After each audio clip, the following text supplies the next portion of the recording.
Once upon a time, there existed a magnificent kingdom called Xianlei, a land blessed with fertile lands and boundless prosperity. At its helm stood a crown prince named Xie Lian, a beloved figure cherished by the people for his kind heart and benevolence. But it was not just his compassion that won their hearts. He possessed extraordinary martial arts skills, enabling him to single-handedly defeat a fearsome demon army that threatened their very existence.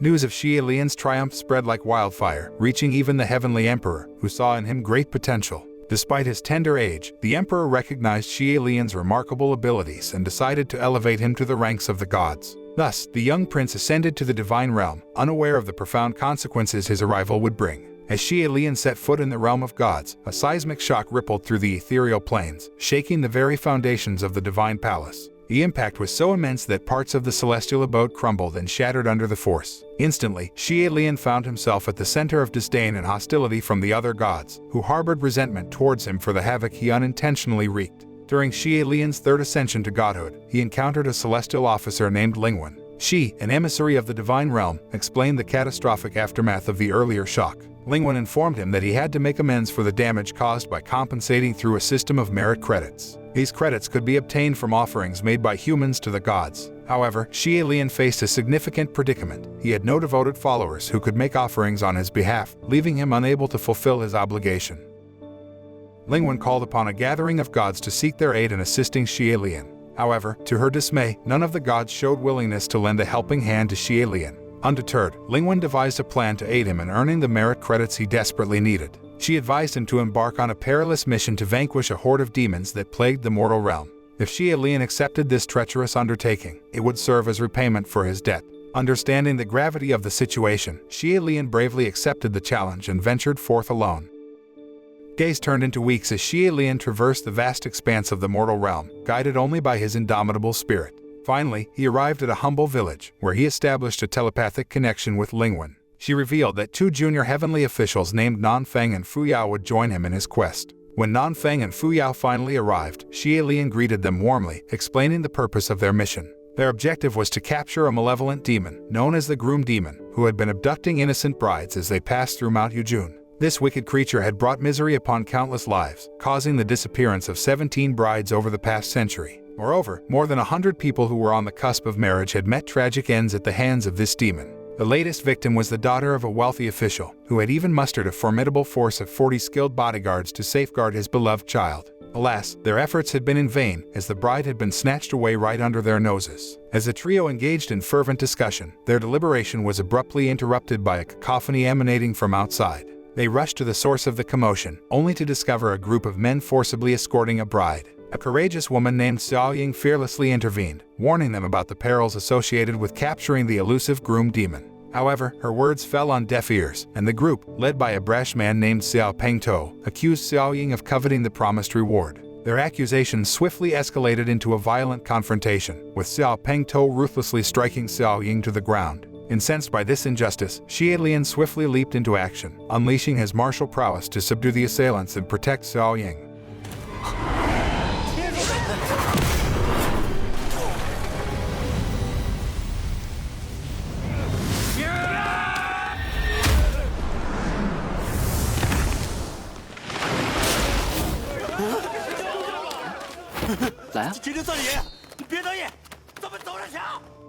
On another occasion, curiosity compelled Xie Lian to inquire about the whereabouts of the fabled General Mingguang Temple. He approached the villagers with hope in his eyes, but their puzzled expressions revealed their lack of awareness. They professed ignorance regarding the temple's existence, stating that their only place of worship was the Nanyang Temple. Under the cover of nightfall, Xie Lian, Nanfeng, and Fuyao resolved to make their way to the temple indicated by the villagers. As they arrived, a sense of unease crept over Xie Lian, for the customary figure of authority, the temple's esteemed general, was conspicuously absent.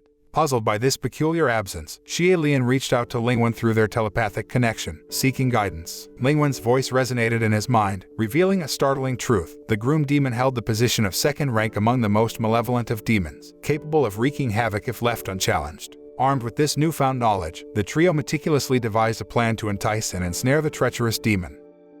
Xie Lian, with resolute determination, made the audacious choice to disguise himself as a vulnerable bride, luring the demon into their grasp. News of their perilous undertaking reached the ears of Xiao Ying, who, inspired by gratitude after Xie Lian's earlier act of heroism, joined their ranks, offering her unwavering support and assistance. With all the necessary preparations complete, they wasted no time and embarked on their journey to Mount Yujun, enlisting the help of locals to carry the bridal palanquin. Along the way, a haunting melody reached Xie Lian's ears, mingled with sorrowful laughter. Suddenly, they found themselves besieged by an overwhelming horde of zombies, their sheer numbers overpowering the bodyguards. Xie Lian swiftly leaped into action, courageously leading the charge against the relentless undead, urging his bodyguards to retreat to safety. In the midst of the frenzied battle, an enigmatic figure emerged from the shadows, extending an invisible shield of protection around Xie Lian as they ventured through a blood-drenched forest. Xie Lian's mind filled with intrigue, pondering the motives and identity of this mysterious person. As their footsteps slowed to a halt, the figure reached out, seemingly intent on unveiling Xie Lian's hidden face. Reacting swiftly, Xie Lian instinctively struck out, only to witness the miraculous transformation of the figure into a radiant butterfly, emanating an ethereal glow. Bewilderment washed over Xie Lian, his mind swirling with confusion. If this enigmatic entity was truly the groom's demon, then the malevolent creatures they had encountered along their path should have relentlessly attacked. However, the monsters appeared to cower in fear. Shortly after, a delicate white butterfly fluttered into view, gracefully guiding Xie Lian towards the elusive Mingguang temple. With anticipation coursing through his veins, he stepped inside and was instantly greeted by an astonishing sight. Before him stood the 17 brides who had vanished without a trace, their presence casting a surreal aura. Intrigued, Xie Lian slowly approached one of the brides and carefully unveiled her head covering, only to be met with a mystical chant that reverberated in his ears. As if on cue, the echo of approaching footsteps reached his ears, prompting Xie Lian to swiftly position himself amidst the brides, seeking refuge within their midst. Suddenly, a mysterious shadow materialized, then vanished in the blink of an eye as Xie Lian desperately gave chase, determined to unravel its enigma. Within moments, Peng Tou's group arrived, their eyes widened in realization as they unveiled Xie Lian's clever disguise. Amidst the commotion, Xiao Ying, who had concealed herself amidst the dense foliage, she confessed her devoted pursuit of Xie Lian, driven by deep concern for his well-being. Curiosity now gnawed at Peng Tou's group, kindling an unyielding desire to explore the sacred shrine. Despite Xie Lian's earnest attempts to dissuade them, their curiosity prevailed, pushing them to venture inside. With bated breath, they gazed upon the ethereal beauty of the bride's lifeless form, unaware of the malevolent energy that emanated from beneath her head covering. Sensing impending danger, Xiao Ying valiantly tried to intervene, but her pleas fell on deaf ears until Peng Tou's gaze fixed upon a figure veiled in a shroud of bandages. In that fleeting moment, Peng Tou's apathy dissolved, replaced by an urgency to chase the enigmatic figure. Shortly thereafter, Peng Tou and his companions emerged from the scene, their bodies drenched in blood. A wave of terror washed over them as they gazed upon the lifeless figure strewn about the place. In that moment, Xie Lian couldn't help but suspect that the man who had guided them earlier was none other than the demonic groom himself. As Peng Tou's group ventured further, they stumbled upon an individual whose face was concealed by a multitude of bandages. Initially, they believed this person to be a demon, but to their surprise, it was merely a young boy, leading an ordinary existence on Mount Yujun. Driven by hunger, he had descended from the mountain and resorted to pilfering food from Xiao Ying's humble abode. Upon witnessing the boy's visage, marred by wounds, Xiao Ying kindly attended to his injuries and diligently wrapped his wounds in bandages. Due to his unconventional appearance and struggles with speech, the villagers shunned him in fear, urging him to retreat to the safety of the mountain. However, Xiao Ying defied societal prejudices and ensured the boy's nourishment by faithfully providing him with food every 3 days. Meanwhile, Xie Lian at last returned to the temple, his heart convinced that the groom demon lurked within its sacred walls. His breath hitched as he discovered an empty space where the brides once stood, their bodies vanished, leaving only the discarded veils to bear witness. In that moment of realization, a clue unfurled before his mind's eye, leading him to a harrowing conclusion. The groom's demon was a woman consumed by a maelstrom of resentment, seething with envy at the bliss of others. In a parallel thread of events, Peng Tou and his comrades found themselves under attack by the possessed corpses of the brides. These lifeless shells had become vessels for malevolent spirits, assailing them with relentless force. As the echoes of anguished screams reached Xie Lian's ears, he grasped the dire situation and summoned his powers to divert the attention of the vengeful phantoms.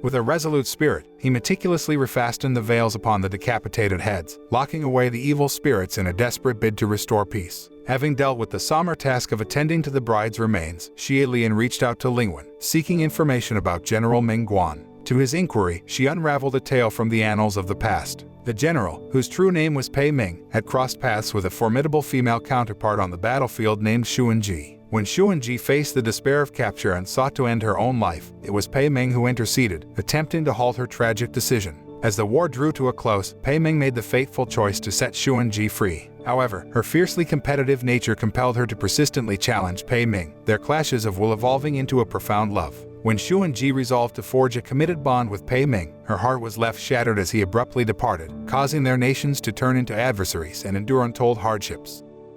As Xie Lian engaged in conversation with Lingwen, a sudden assault befell him, a dark shroud of swirling smoke, embodying the spirit of Xuanji, who clung to the lingering hope that Pei Ming would come to reunite with her once more. On a parallel path, Peng To forcefully yanked Xiao Ying and the bandaged boy away from the protective shield encircling Xie Lian. This provoked the wrath of Xuanji, who swiftly dispatched Peng To, ending his life.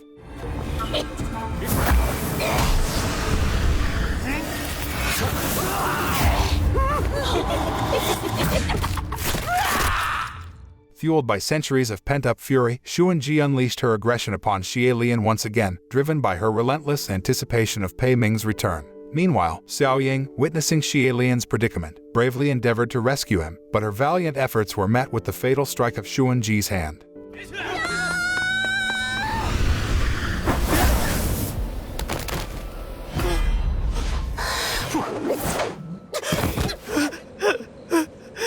Before succumbing to her demise, Xiao Ying imparted a final piece of advice to Xie Lian to provide food for the bandaged boy. Simultaneously, the vengeful powers that had seized control of Xuanji made her immensely formidable, rendering ordinary humans powerless in her presence. Xuanji and Xie Lian engaged in an arduous battle that seemed to have no end, their clashes echoing with unrelenting force. However, their confrontation took an unforeseen turn when a deity descended from General Pei, causing both Xuanji and the lifeless bride bodies to experience excruciating pain. Alas, despite the god's arrival, Xuanji's yearning remained unfulfilled, for the deity bore Pei Ming's bloodline but was not the man she had awaited for so long. The descendants of the general stepped forward, shedding light on the true complexities of the situation involving Xuanji's betrayal of her own nation for the sake of Pei Ming. In the past, Pei Ming had showered Xuanji with kindness, nurturing a bond that led her to yearn for a committed relationship. However, he detested assertive women, and Xuanji's strong-willed nature clashed with his desires. He callously demanded that she return to her homeland, leaving her heartbroken and feeling as though her sacrifices meant nothing to him. Unable to accept Pei Ming's decision, Xuanji resorted to self-inflicted harm, severing her own legs in an act of desperation, ultimately choosing to end her own life as a means to inflict pain upon Pei Ming. In the present, after recounting the tale of Pei Ming and Xuanji's tragic past, the general's descendants escorted Xuanji away from the premises. The following day, Xie Lian, accompanied by his 2 loyal bodyguards and the villagers, tenderly laid Xiao Ying's body to rest in a solemn burial. Additionally, he resolved to offer aid to the bandaged boy who had suffered from a facial affliction that had plagued him for centuries. It appeared that the boy had endured an existence spanning hundreds of years. With this in mind, Xie Lian embarked on a journey back to the heavenly realm, driven by a determination to unravel the mysteries surrounding the boy afflicted by the ancient plague. Meanwhile, amidst the divine realm, the gods engaged in a fervent debate surrounding the revelation of the demon Qirong and Xie Lian's discovery of the entranced Xuanji on Yujun Mountain. As Xie Lian relayed his account of hearing the spirit of the young boy's haunting melody, the other gods dismissed his claims, attributing them to mere hallucinations. Furthermore, Xie Lian inquired about the enigmatic figure known as the Crystal Butterfly Youth, who bore the name Huacheng. Unbeknownst to Xie Lian, Huacheng was one of the 4 formidable demon kings, akin to Qirong, who had brought about the downfall of the Xianlei kingdom. Notably, the crystal butterfly, also known as the death spirit butterfly, held sway over these 2 demon kings, reigning as their master. In the annals of history, Huacheng had boldly challenged 35 heavenly gods. Of these, 33 gods accepted the gauntlet, yet many of them suffered defeat. The repercussions were grave, resulting in widespread destruction, as several gods violated the agreement to honor their defeat. In response, Huacheng set aflame the temples scattered throughout the earthly realm. For these sanctuaries and acts of worship served as the lifeblood, the very source of energy for the heavenly gods.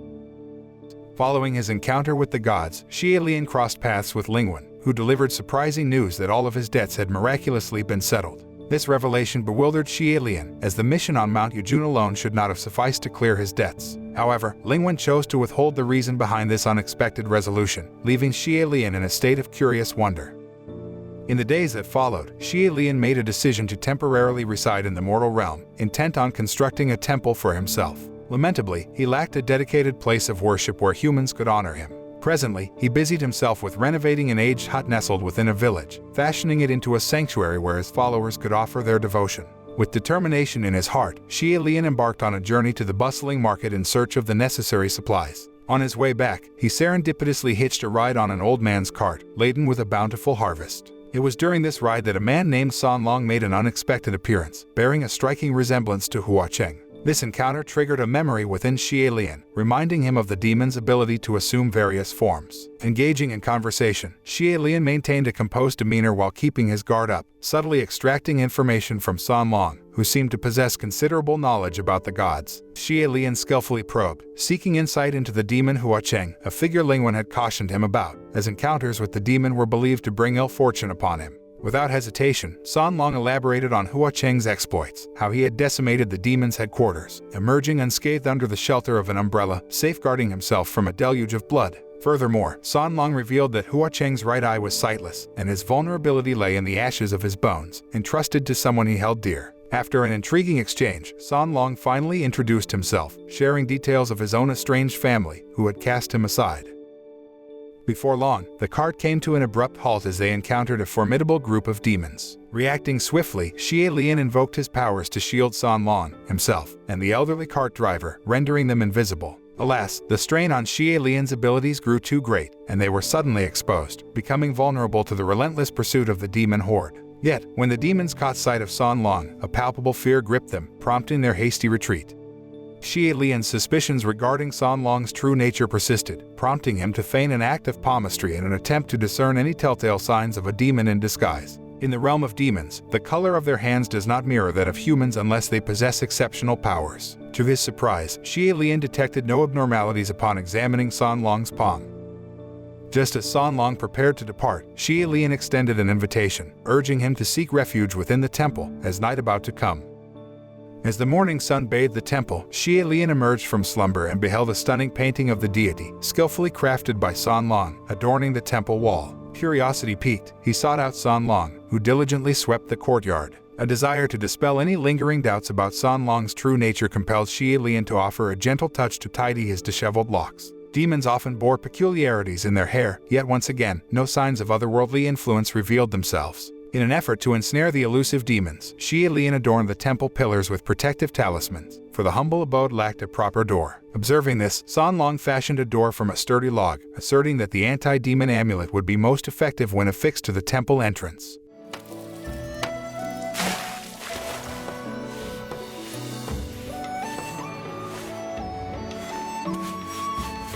没想到你竟然什么都会。 As the duo rested after their diligent temple renovations, word spread among the locals of Xie Lian's reputed ability to banish demons. Eager worshippers soon arrived, accompanied by an ailing elderly man beseeching Xie Lian for healing. After tending to him, the elderly man awoke, his countenance etched with fear. He recounted his harrowing escape from the treacherous Crescent Moon Road, a path plagued by mysterious disappearances for the past 6 decades. When the elderly man traversed the road with his companions, they vanished, leaving him the sole survivor. Moved by compassion, Xie Lian offered the trembling man a sip of water. Yet, to his astonishment, the man recoiled in terror and launched an attack upon Xie Lian. The two engaged in a fierce struggle, but as the man attempted to flee, Xie Lian hurled a wooden object, transforming the man's body into a lifeless doll. This puzzling encounter left Xie Lian with a lingering sense that something sinister loomed, compelling him to return to the heavenly realm in search of answers. In the realm of the gods, a fierce dispute erupted as god Feng Xin made his presence known, triggering a battle for coveted blessings. Amidst the chaos, Xie Lian sought answers about the enigmatic Crescent Moon path, but his pleas fell on deaf ears. Even when he turned to Lingwen for guidance, she dismissed his concerns with indifference. Returning to the mortal realm, Xie Lian resolved to venture onto the treacherous Crescent Moon Road in search of relics from the long-lost Crescent Moon Kingdom. To his surprise, San Long volunteered to accompany him, driven by a shared curiosity to uncover the mysteries behind the road's deadly toll. San Long regaled Xie Lian with a tale from 2 centuries past, when the merciless and formidable Evil Tao ruled over the Crescent Moon Kingdom. While engrossed in their conversation, Nanfeng and Fu Yao arrived as Xie Lian's appointed bodyguards for the perilous expedition. Their eyes widened in astonishment as they laid eyes upon San Long, prompting a heated argument that threatened to destroy the very temple they stood in. Sensing the impending chaos, Xie Lian swiftly intervened, quelling their dispute before irreparable damage could be done. After painstaking preparations, the determined group embarked on their expedition, their footsteps echoing through the vast desert. Fatigued from their arduous journey, they sought respite in an abandoned structure that stood as a solitary testament to forgotten times. In a display of concern for their safety, Fuyao bestowed upon San Long a fabled sword capable of revealing hidden demons, a gift from Lord Nanyang. Yet, as San Long unveiled the blade, disappointment washed over them. The sword lay shattered, its power diminished. As they settled within the desolate building, their senses were suddenly pricked by the presence of a mysterious figure lurking outside. A collective suspicion took hold, a whisper that it could be none other than Evil Tao himself. Determined to unveil the truth, San Long resolved to track the enigmatic person, discovering her to be a woman. Yet, their pursuit was swiftly disrupted by an onslaught of swirling sands, a tempest that engulfed their surroundings and obscured their vision. Lost in the blinding chaos, they lost sight of the woman. Amidst the turbulent sandstorm, a fierce sand tornado materialized, an unexpected assault from a woman they had encountered earlier. Its menacing force seized hold of Xie Lian, threatening to consume him entirely. In a desperate struggle to survive, Xie Lian fought against the tempest's grasp, managing to save himself. However, as fate would have it, San Long was inadvertently ensnared by the vortex's unforgiving currents. Summoning every ounce of his strength, Xie Lian summoned a heroic effort to rescue not only himself but also his 3 companions, guiding them to the refuge of a nearby cavern. Within the depths of the cavern, relief washed over the quartet as they celebrated their survival against the ferocious sandstorm. Their minds now turned to the possibility that one of the enigmatic women they had encountered could be Ban Yue, the former imperial preceptor. Fueled by curiosity, they ventured deeper into the cavern's mysterious depths. To their surprise, they stumbled upon a group of weary merchants seeking refuge from the wrath of Ban Yue's sandstorm. Curiosity bridged the gap between strangers, and soon they found themselves engaged in conversation, forging an unexpected bond. Drawing upon the knowledge of a renowned guide named Zhao, who hailed from the legendary Ban Yue Pass, they charted a course for their next destination. Emerging from the confines of the cave, their eyes fell upon a weathered inscription etched into the stone, recounting the valiant death of a revered general upon the battlefield. Yet, their tranquility was swiftly shattered by the sudden onslaught of a relentless horde of scorpion snakes, seemingly under Ban Yue's command, an army unleashed to vanquish trespassers within her realm. Adversity beckoned, but Xie Lian and his companions rallied swiftly, employing their skills to dispatch the venomous assailants.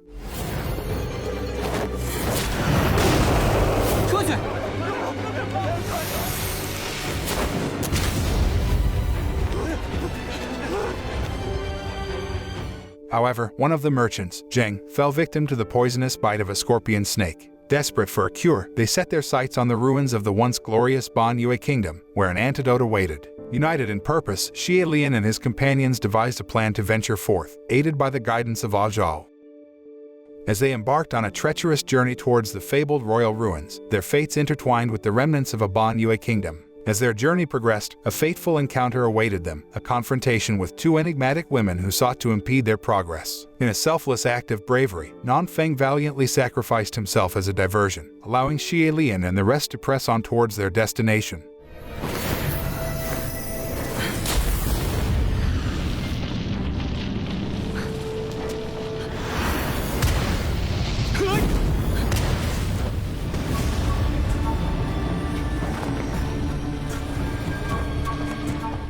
Their footsteps led them to the sacred grounds of the Ban Yue Kingdom ruins, where they secured the much-needed antidote. To Xie Lian's astonishment, he discovered that the group of merchants he had warned to stay behind had steadfastly followed him, their determination unyielding. Together, they administered the antidote, mending their wounds and revitalizing their spirits.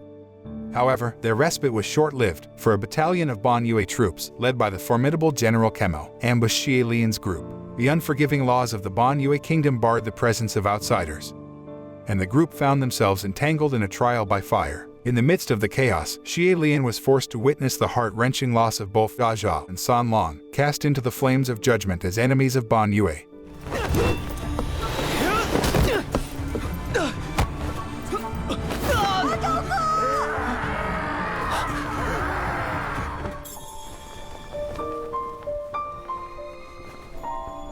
没事。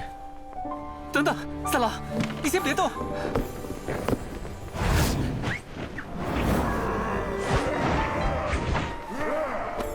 三郎！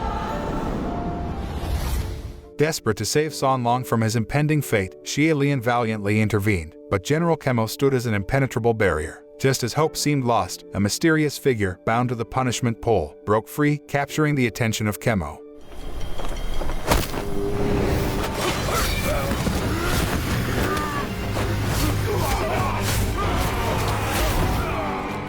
In this fleeting moment of distraction, Xie Lian sees the opportunity, utilizing the newfound ally's escape as a means to break free from Kemo's clutches. Trapped in a desperate struggle, Xie Lian and Kemo tumbled into the scorching flames of judgment, their conflict escalating to a perilous climax. Yet, fortune smiled upon them as San Long swiftly intervened. With unwavering resolve, he rescued Xie Lian from the clutches of the flames, joining forces to vanquish their formidable foe, Kemo. Through fierce determination, Kemo eventually saw reason and chose to collaborate, realizing the dire state of affairs plaguing the Ban Yue kingdom. In this critical moment, Kemo unraveled the origins of the conflict between the Ban Yue kingdom and the Yaoan kingdom. Meanwhile, the enigmatic woman who had escaped the torment of the punishment pole willingly entered the raging inferno of judgment. To Xie Lian's astonishment, he discovered that this woman was none other than Ban Yue, now transformed into a vengeful demon emanating an aura of wrath. The revelation sent shockwaves through Xie Lian's being as he unraveled the truth behind the enigmatic figures he had encountered in the desert. It became clear that their presence bore no connection to the Ban Yue kingdom. Fu Yao, appearing amidst the flames, disclosed crucial information about Ban Yue's past, revealing her identity as Xie Lian's former comrade in arms, General Hua, as inscribed within the ancient cave. In a bittersweet moment, Ban Yue seemed to express remorse for the sacrifice Xie Lian had made to aid her in the past. Amidst their conversation, chaos erupts as a swarm of scorpion snakes ambushes them. With remarkable skill, Fu Yao effortlessly repels the attack while Xie Lian continues his quest to uncover the mastermind behind the turmoil in the Ban Yue kingdom. In due time, he unveils the shocking truth. General Pei Xiu, disguised as Zhao, a heavenly official, stands before them all. Pei Xiu proceeds to recount the harrowing tale of the war that ravaged the Ban Yue kingdom and the Yaoan kingdom, both kingdoms losing their former glory. It was a war fueled by the thirst for vengeance borne by Ban Yue and Pei Xiu, who had witnessed the tragic demise of Hua on the battlefield. The puzzle pieces fall into place when Nanfeng introduces two enigmatic women from the desert, Shiqing Xuan and Ming Yi. These women were tasked with apprehending Hua and Kemo, the catalysts behind the tragedy at Ban Yue Pass. However, to everyone's surprise, the celestial officials show no interest in arresting the unconscious Ban Yue, who has depleted her energy as she still possesses a conscience and seeks to save the humans trapped at Ban Yue Pass. Sensing the impending danger, Xie Lian swiftly secures Ban Yue to prevent another outbreak of war.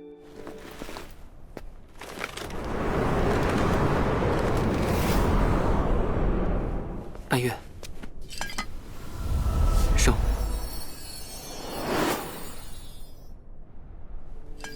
As the donghua draws to a close, tranquility descends upon the Ban Yue kingdom.